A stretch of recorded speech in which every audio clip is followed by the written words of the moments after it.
Donc Noach, on a très souvent l'habitude de dire que Noach, contrairement à Abraham, que Noach n'a sauvé que lui-même, alors qu'Abraham a sauvé toute l'humanité. Et c'est vrai, bien entendu, que cette dimension existe, mais cette dimension n'est pas simpliste. C'était une vraie discussion très profonde entre une façon de voir noachique de Noach et une façon de voir d'Abraham.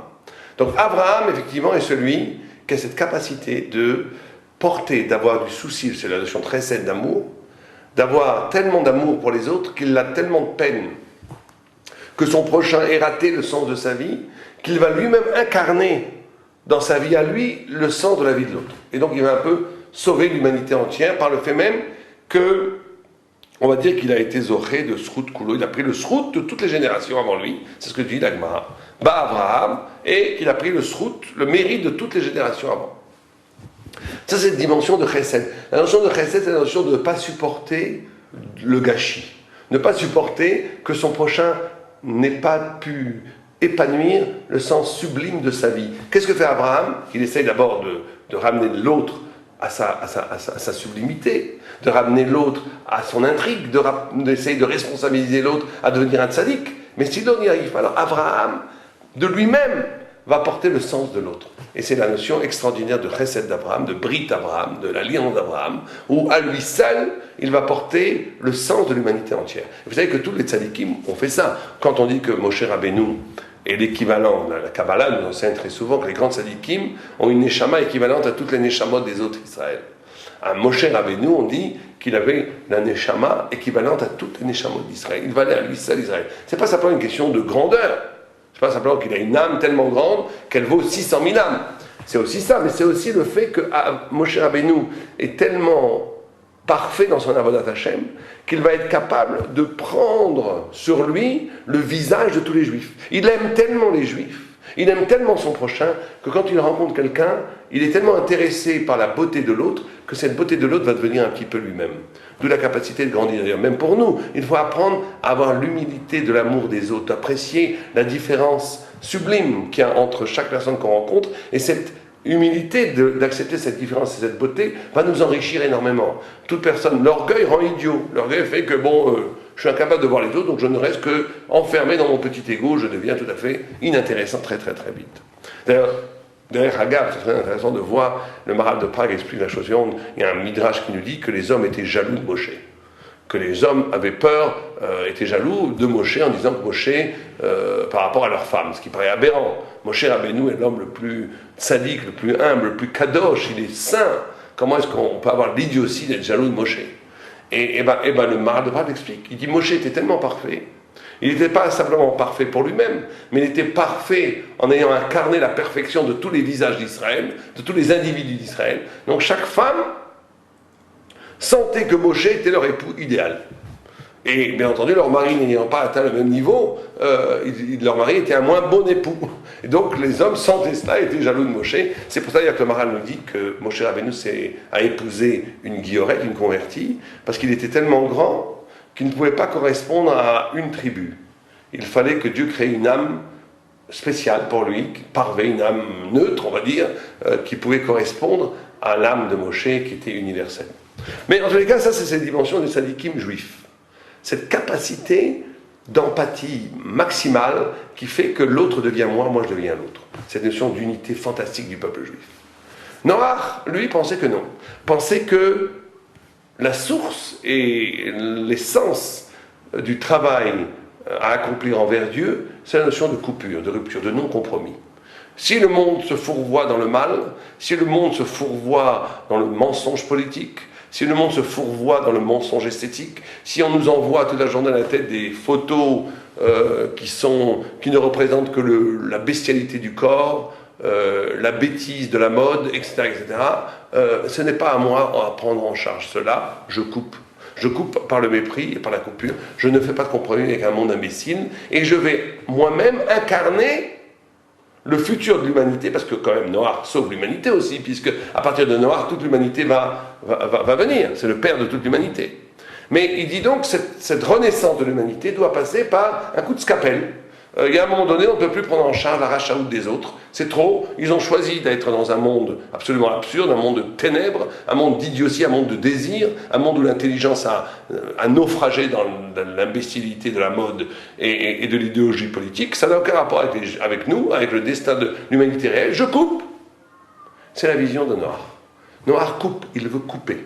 Il ne veut pas de compromis. Vous comprenez que cette coupure, bien sûr, elle a un côté négatif. C'est qu'elle n'a pas la grandeur, la noblesse, la générosité d'Abraham Avinu qui prend en charge les autres. Mais elle met en branle quelque chose d'extraordinaire, de liberté. Vous savez qu'il y a quelque chose de fabuleux dont le Maharal de Prague nous explique. C'est que tout le monde pose la question, comment dans l'arche de Noach, on pouvait mettre autant de choses, de bêtes, d'hommes, enfin il n'y avait pas beaucoup, mais en tout cas, toute la panoplie des bêtes du monde, les éléphants, les girafes, c'est énorme. Ça ne pouvait pas rentrer dans 300 à mode 150 mètres, 50 à mode 25 mètres de large et 15 mètres de haut, et 30 à mode de haut. C'est impossible. Impossible. D'un point de vue géométrique, c'est impossible. Et le Maharal répond que cette question est idiote. Pourquoi? Il dit la chose suivante. Il dit, si on fait la traduction des lettres en chiffres, on a quoi? Si on a des chiffres en lettres, pardon. Si on prend les 300 amot, la lettre de 300, c'est Shin. Si on prend la largeur, 50, la lettre de 50 en hébreu, c'est Nun. Si on prend la hauteur, 30, la lettre de 30 en hébreu, c'est Lamed. Ça nous donne le mot Lachon. Lachon. La langue, la parole. Or, quelque chose d'extraordinaire, nous dit le Maharal, pour celui qui fait attention. Une langue produit quoi? Produit des tevot, des arches. En hébreu, le Lachon produit des tevot comme l'arche de Noé. Produit des tevot. Qu'est-ce qu'on veut nous suggérer par là? Eh bien, on veut nous suggérer la chose suivante. On veut nous suggérer que, vous savez, de la même façon qu'une parole peut porter infiniment plus que ce qu'elle ne dit, comme disait un grand penseur, Piètre est l'écrivain qui n'a mis dans son œuvre que ce qu'il a voulu y mettre. Un grand écrivain écrit, mais 1000 choses d'autres apparaissent que l'écrivain n'a même pas imaginé. Toute parole de Torah n'est parole de Torah que si elle produit infiniment plus que ce qu'on a voulu y mettre. Il faut que le pouvoir dire excède le vouloir dire. Si dans ce que je dis maintenant, à cette heure-là, à cet instant-là, vous n'entendez que ce que j'ai voulu y mettre, ce n'est pas un Dvar Torah. Parce que le Dvar Torah, c'est toujours la rencontre entre la finitude et l'infini. C'est la notion de haka, de lumière, de coup lumineux. C'est-à-dire la notion où ma propre parole, qui est ma parole singulière, rencontre une autre parole, qui est la parole de Dieu qui me dépasse infiniment. Et donc, c'est ça un Dvar Torah. Un Dvar Torah est une parole inspirée au sens où cette parole relaie, capte une autre parole infiniment plus grande que la parole de l'individu. Ça devient une parole prophétique. Ça devient une parole de Torah. Donc, il y a dans l'essence même de la parole la capacité, le sot qu'on appelle le secret, que le moins contient du plus. Le secret, quelque chose qui a l'air limité, contient une infinité de choses. Au point où, quand Moshe Rabbeinu a vu de façon prophétique toutes les générations, quand il arrive et qu'il voit Rabbi Akiva et Doresh, des tagim, des sortes de couronnes qu'il y a sur les lettres de la Torah, et qu'il en déduit des milliers de halachot, dit le texte. Pas simplement des hashkafot, des halachot. Moshe dit, mais j'ai jamais dit ça. Et il commence à s'affaiblir. Et quand on demande à Rabbi Akiva à la fin, qui t'a dit tout ça? D'où tu tiens tout ça? Il dit, Halacha Moshe Misinaï. Tout ce que je dis, ça vient de Moshe. À ce moment-là, Moshe était content. Il aurait dû dire non, il aurait dû protester. J'ai jamais dit ça. Moshe comprend. Comprend qu'en vérité, il avait dit ça. Simplement, il n'avait pas même saisi qu'il avait dit ça. Il avait la parole de Moshe étant une parole, par définition, du plus haut degré prophétique, étant la parole de Dieu lui-même. Donc, il n'avait pas conscience de toute la portée de son discours. C'est le secret du moins qui porte le plus, c'est le secret du Lachon, du Teva. Or, c'est pour ça que nous dit le Maharal, les choses que Dieu crée, ça s'appelle Davar. Davar, en hébreu, c'est le même mot que Davar. Une parole et une chose, c'est un synonyme, c'est exactement pareil. On dit Davar, on dit Davar. Une parole, ça peut être un Davar, une chose peut être Davar. Pourquoi? Parce que les choses physiques qu'on voit autour de nous sont en vérité des paroles de Dieu. Sont en vérité des créations que Dieu a créées. Et donc, de la même façon que la parole est relative, entre guillemets, que la parole peut contenir infiniment plus que ce qu'elle ne contient, et bien les choses que Dieu a créées, quand c'est la volonté de Dieu, elles peuvent contenir infiniment plus que ce qu'elles contiennent. C'est pour ça que l'arche, la Teva, qui était une création physique, mais en même temps est en même temps une parole de Dieu. Et dans cette parole de Dieu, on peut, la notion d'espace, si vous préférez, a été reconduite. Le temps est une création, l'espace est une création. Or, l'espace, de la même façon qu'Einstein a découvert que le temps est relatif, eh bien l'espace aussi est relatif. Le Marat nous dit que l'humanité entière, le monde entier aurait pu rentrer dans une boîte d'allumettes. Dans une boîte d'allumettes. L'espace est relatif. De la même façon que le temps est relatif, l'espace est relatif. Pourquoi l'espace est relatif? Parce que l'espace est une création de la parole de Dieu, elle obéit aux notions de parole, et la parole est relative. La parole peut conclure dans un mot, je peux introduire le sens de l'univers entier. Et donc, tout le monde comprend que cette expérience de l'arche de Noach n'est pas étrangère à l'essence de ce qu'est Noach. En d'autres termes, le fait que Noach a produit cette coupure, le fait que Noach ne se compromet pas avec le mal, lui donne cette liberté extraordinaire. Lui donne la possibilité de vivre dans un espace qui n'est lui-même pas esclave de toute force extérieure. Il est au cœur même de lui-même. Alors qu'est-ce qu'on lui reproche? Qu'est-ce qu'on lui reproche? C'est une autre vision. Pourquoi est-ce qu'on dit qu'Abraham était plus grand? Pourquoi est-ce qu'on dit que Noach était plus petit qu'Abraham parce qu'il n'a pas pu sauver le monde? Pourquoi est-ce que cette façon de voir, cette radicalité de dire non, je ne fais pas de compromis, je coupe, je crée un espace d'absolue vérité qui fait que je ne suis, qui crée à partir de là la possibilité même du miracle, la possibilité de la relativité du temps et de l'espace. Pourquoi c'est négatif? C'est formidable. Alors, pour comprendre en quoi il y a quand même, pas forcément négatif, mais quand même, en quoi c'est un petit peu inférieur à Abraham.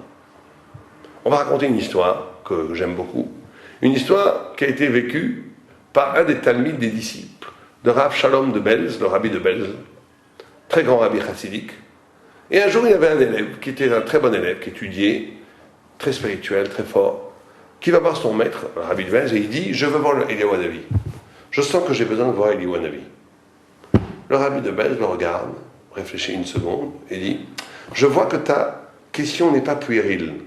C'est une vraie question que tu as, c'est un vrai désir d'infini. D'accord, tu mérites de voir Eliyahu Hanavi. Alors je vais te donner les formules. Il faut pendant 40 jours dire certains télim à certaines heures. Il y a des bougies allumées à certains moments. Il y a des mikveh à aller, il y a des abstinences à commettre. Il y a des jeûnes à effectuer. Il y a toute une série, il y a des études à faire, du Zohar. Il y a toute une série d'actes initiatiques qui permettent, au bout de 40 jours, d'avoir le mérite d'avoir l'apparition de Eliyahu Hanavi. Et il lui dit, mais surtout, quand Eliyahu Hanavi se révèle à toi, tu dois être seul. Tu ne peux pas être avec quelqu'un, tu dois être seul. Pas de problème, maître. Et il fait les choses avec un tel enthousiasme. Le rabbi lui dit de jeûner 3 jours, il jeûne 6 jours. Le rabbi lui dit d'étudier 4 nuits d'affilée, 4 nuits d'études d'affilée sans parler à personne. Il le fait pendant 10 nuits, etc. Il va tous les jours au mikvé. Le 40e jour arrive, vous imaginez l'enthousiasme, il va au mikvé le matin, il met ses habits de lumière blancs de Shabbat, il est prêt à attendre Eliyahu Hanavi. Et tout d'un coup, son cœur s'arrête de battre. On frappe à la porte, il va ouvrir la porte, et qui arrive à la porte? Un mendiant, un schnorreur, qui se promenait par là, et qui avait faim et qui avait froid. Et il dit, Rabbi, j'ai faim, j'ai froid, donne-moi à manger. Il dit, écoute, je n'ai absolument pas le temps maintenant, tu vas en face, il y a le shamash, le bedeau, tu lui demandes à lui à manger, à boire. Il dit, mais non, je fais Rabbi, il est tard, et en plus j'ai frappé là-bas déjà, ça ne répond pas. Il lui dit, écoute, je ne peux absolument pas te recevoir maintenant, reviens demain, excuse-moi, il ferme la porte. Il attend toute la nuit, et Eliyahu Hanavi ne se révèle pas. Il se précipite chez le rabbi de Belz le lendemain, il dit, Rabbi, j'ai tout fait, et Eliyahu Hanavi, tu as tout fait, impossible. Tu as fait ça, tu as fait le mikvé comme je t'ai dit, tu as allumé les bougies à l'heure précise que je t'ai dit, tu as étudié les textes comme je t'ai dit, tu as dit les télim comme il fallait, tout. Tu as fait les abstinences comme je t'ai dit. Raconte-moi ce qui s'est passé. Il lui raconte, ouais, bah rien, j'ai attendu, il n'y a rien eu qui s'est passé. Si, il y a eu un mendiant qui a frappé à la porte. Je lui ai dit, comme tu m'as dit qu'il fallait être ça, je lui ai dit de partir. Et le rabbi lui a dit, qu'est-ce que tu as fait? Ce mendiant qui est venu te voir, c'était Eliyahu Hanavi lui-même déguisé. Et tu l'as refusé. Alors, c'est quoi la morale de cette histoire? La morale de cette histoire, c'est de nous dire qu'on peut être aveuglé par un processus spirituel. Au cœur même d'un processus spirituel le plus haut.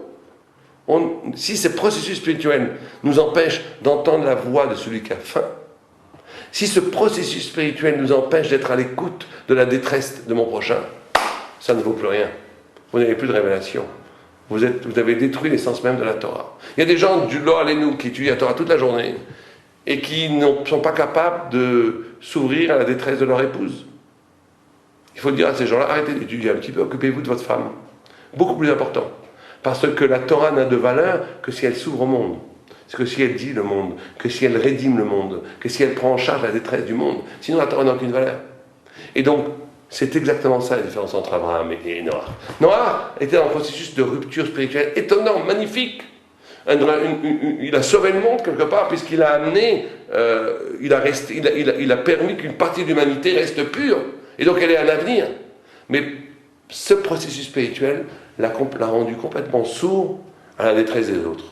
Même si c'était des rachaïm, même si c'était des méchants, des mécréants, il fallait avoir le petit pincement au cœur, la petite pitié. Rachi résume la faiblesse de Noah en une phrase. Il dit, il n'a pas prié pour eux. D'accord? Fais ta rupture. Reste dans la yeshiva. Ne sors pas dehors. Fais une coupure totale. Étudie Yom Steigen. Très bien, il n'y a pas de mieux que ça. Mais attention, si cette coupure-là, si cet investissement dans l'étude, dans la spiritualité, occasionne une non-responsabilité, un abandon de ton frère juif ou même humain qui sombre à l'extérieur, ça n'a la plus grande valeur. Au moins par la prière, au moins par la prière, au moins par le souci, au moins par la douleur que le monde n'est pas métoukan, que le monde n'est pas réparé, que les gens continuent à être dans les ténèbres. C'est ça l'enseignement principal de Noach.